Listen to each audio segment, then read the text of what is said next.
Steve Irwin's daughter made a heartbreaking confession that has fans in tears.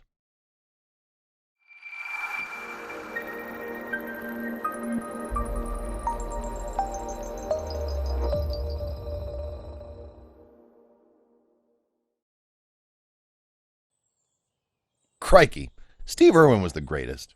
His irresistible bravado, hyperactivity, and thick Aussie accent made him easy to imitate and impossible to forget. It's been over a decade since the death of her father, and now adult Bindi has found her own fame. So when she got engaged to her own khaki-clad conservationist, Bindi shared a tearful confession about the man she called Dad. For a younger generation of animal-obsessed kids, Bindi Irwin has the same fiery, easy-to-love, yet wildly daring personality that her father had.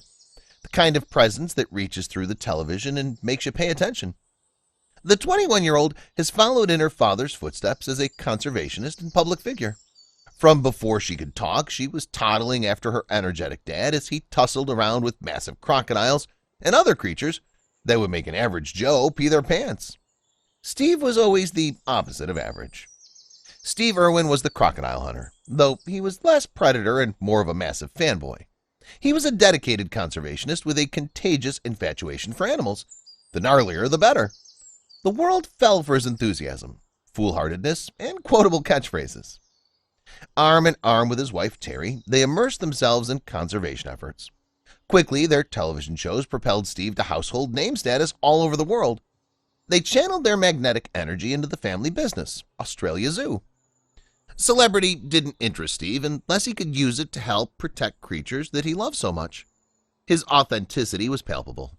Seen in his cries of crikey and willingness to wrestle with deadly animals, he had a singular focus for that unbridled energy, and it all shifted after having kids. On July 24, 1998, Steve and Terry welcomed their first child, a daughter they named after Steve's favorite saltwater croc, Bindi. Holding his daughter brought forward a new motivation for the crocodile hunter. As he described it, Bindi was the reason he was put on Earth. A few years later, Terry and Steve had their son, Robert. The norm for the Irwins was crowding around a crocodile or snuggling up with some snakes.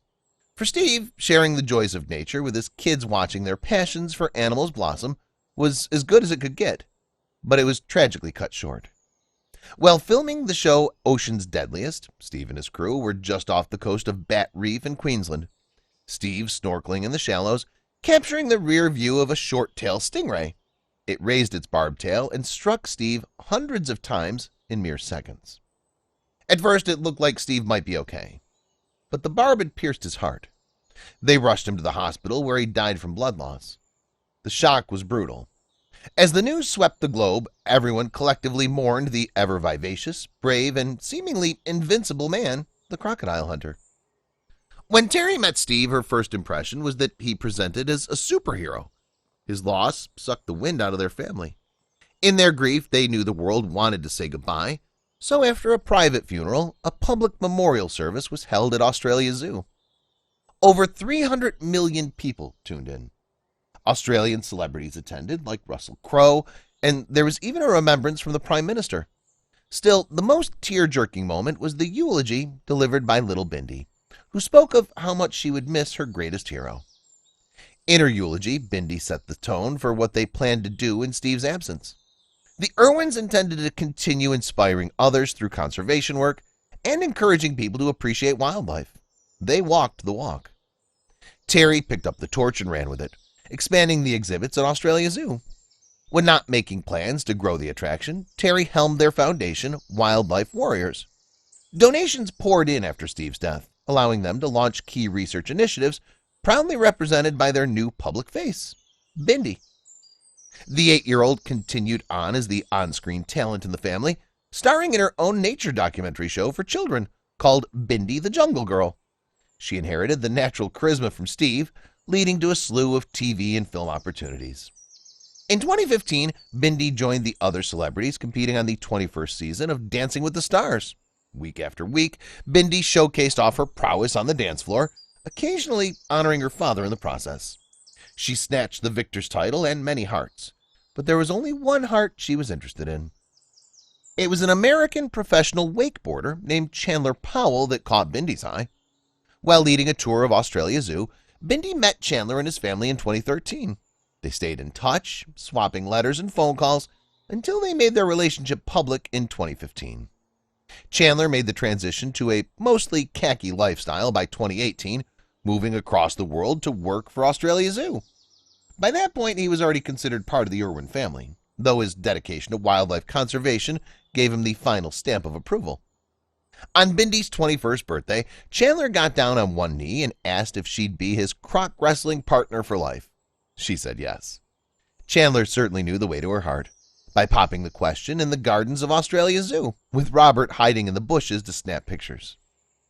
Working Robert into the proposal meant the world to Bindi. The tight-knit Irwins learned to appreciate the moments they got together, never forgetting that Steve wasn't there to witness them too. Bindi posted a slew of engagement photos in celebration, and one brought the feels back to the surface.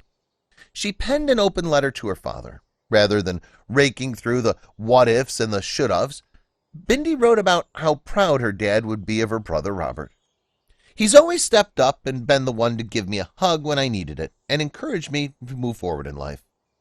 So it made sense that he was the only person capable of filling her father's shoes on her big day. Bindi wrote, "He will definitely be the one to walk me down the aisle, and I think that's what Dad would have wanted as well." Crikey, mate, where are the tissues? There's no doubt that Steve would be incredibly proud of Robert and Bindi. He was known to gush about how transformative becoming a father was for his life, and knowing his children continued with his work in conservation, by his own admission, was his greatest dream. Please feel free to share this with your friends.